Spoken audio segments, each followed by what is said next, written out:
Qapıya bax.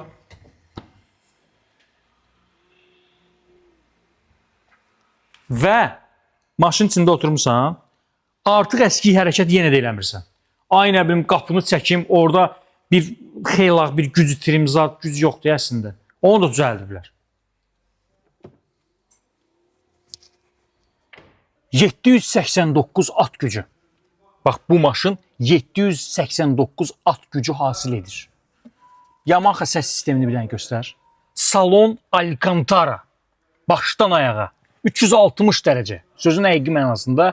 Görün bu adamlar kimlərlə işləyirlər, ay kişi, Çini bəyənmirsiniz. Bunun açarına baxın. Açarının kaburasına baxın. Zikr 001.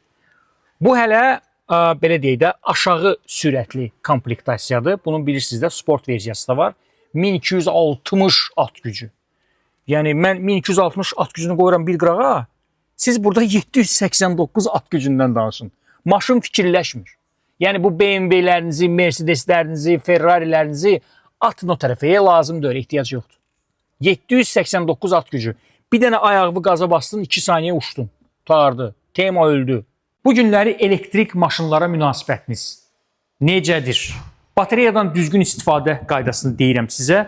Bunu yadda saxlayın. 20-dən 80%-ə kimi zaryadka yığırsınız ki, batareyanın ömrü çox uzun olsun. Məsələn, telefonlardakı kimi, yəni iPhone-da əgər zaryadkanı 80%-ə kimi yığsaz və adapterdən çıxarsaz, elə piliniz neçə aylar ərzində 100-də qalacaq. Eyni qaydada da əlbəttə ki, elektrik maşınlar. Və sadəcə olaraq ikinci şərtdə odur ki, bir həyət eviniz olsa, orada bir belə deyək, dok stansiya qursanız, yəni fast charge üçün, zat üçün olacaq əla. Başqa nə problem? Mənə elə gəlir keçmir.